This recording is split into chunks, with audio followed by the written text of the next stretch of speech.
Vladimir Putin বর্তমান বিশ্বের সবথেকে রহস্যময় আর পাওয়ারফুল একজন নেতা। কিন্তু পুতিনের ক্ষমতার বাইরেও একটা গোপন দিক আছে, যেটা নিয়ে রাশিয়ান মিডিয়াও খুব বেশি কথা বলে না। আর সেটি হল পুতিনের রহস্যময় প্রাসাদ এবং তার নিচে থাকা ভূগর্ভস্থ বাংকার, যেটা সাধারণ বাংকার নয় বরং এমন এক দুর্গ যেখানে লুকিয়ে আছে আধুনিক যন্ত্রপাতি, যুদ্ধকালীন কমান্ড সেন্টার, আর সবথেকে অবাক করা জিনিস একটা ল্যান্ড সাবমেরিন।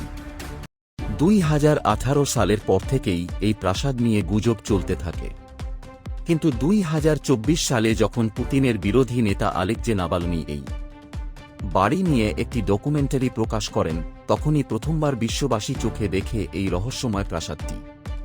আর তারপরেই নডেচডে বসে আমেরিকা সহ বিশ্বের সব বড় বড় দেশগুলো। নাভালনির মতে এই বাড়িটি তৈরি করতে খরচ হয়েছে প্রায় $1.3 বিলিয়ন, এবং এটি মূলত রাশিয়ার দাতাদের টাকায় বানানো। আন্তর্জাতিক মিডিয়ায় এটি পুতিনস প্যালেস নামে পরিচিত হলেও পুতিন নিজে কখনও এই প্রাসাদের মালিকানা স্বীকার করেননি।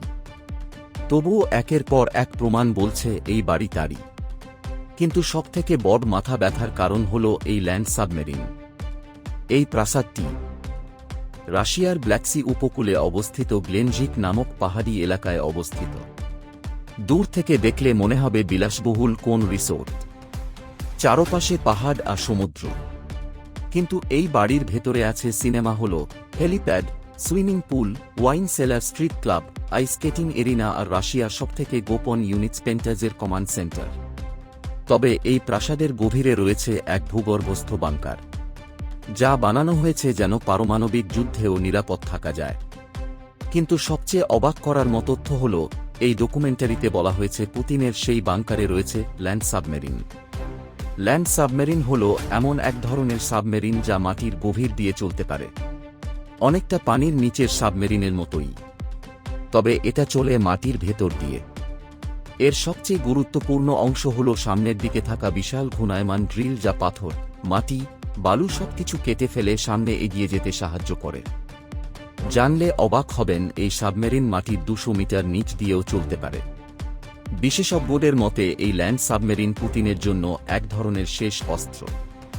যদি কখনো যুদ্ধ শুরু হয় কিংবা দেশের ভেতরেই বড় কোন সংকট দেখা দেয়, তখন আকাশপথ, সড়কপথ, এমনকি সমুদ্রপথ বন্ধ হয়ে যায়, তখন এই ল্যান্ড সাবমেরিন ব্যবহার করে মাটির গভীর দিয়ে নিরাপদে অন্য গোপন ঘাঁটিতে চলে যাওয়া সম্ভব। আরেকটি অদ্ভুত হল, এই বাংকার সরাসরি মস্কোর একটা গোপন মিলিটারি কমপ্লেক্সের সাথে যুক্ত, বিশেষ এক আন্ডারগ্রাউন্ড টানেলের মাধ্যমে যেন পুতিন যে কোনো সময় এক শহর থেকে আরেক শহরে চলে যেতে পারেন। সবার নজর এড়িয়ে শুনতে কোন সিনেমার মতো লাগলেও রাশিয়ায় এই গোপন টানেলের অস্তিত্ব বহুদিন ধরেই আলোচনায় আছে। পুতিনের ব্যক্তিগত নিরাপত্তা বাহিনীও এই প্রাসাদকে ঘিরে থাকে 24 ঘণ্টা। এমনকি এই বাড়ির চারপাশে একটা নো ফ্লাইট জোন ঘোষণা করা হয়েছে, যাতে কোন ড্রোন বা হেলিকপ্টার কাছাকাছি আসতে না পারে। ব্ল্যাক সি উপকূলের কিছু অংশ সাধারণ মানুষের জন্য নিষিদ্ধ করে দেওয়া হয়েছে, যেন কেউ নৌকায় করে কাছাকাছি যেতে না পারে।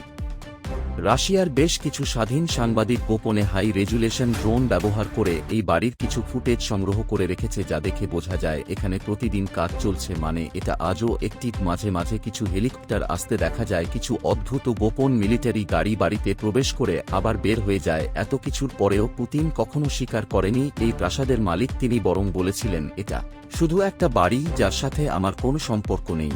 অথচ ডকুমেন্টারিতে এমন অনেক প্রমাণ দেখানো হয় যেখানে এই বাড়ির রক্ষণাবেক্ষণ এবং মালিকানার পেছনে থাকা কোম্পানিগুলো পুতিনের খুব কাছের বন্ধুদের নামে রেজিস্টার করা। এই গোপন প্রাসাদ আর তার নিচের বাংকার যেন এখনো ধোঁয়াশা। একদিকে এটা কেবল একজন রাষ্ট্রনেতার বাড়ি, আবার অন্যদিকে এটা হয়েছে আধুনিক সময়ের এক ভবিষ্যৎ যুদ্ধ কন্ট্রোল সেন্টার।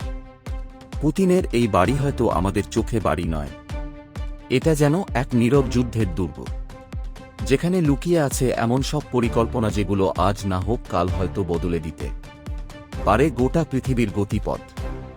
আর সেই ভবিষ্যতের জন্যই কি পুতিন নিজেকে প্রস্তুত করছেন? এক বাংকারে লুকিয়ে থেকে প্রশ্নটা থেকেই যায়। এরকম আরও ভিডিও পেতে অবশ্যই আমাদের ভোল্ট বুলেটিন চ্যানেলটি সাবস্ক্রাইব করে পাশেই থাকুন। ধন্যবাদ।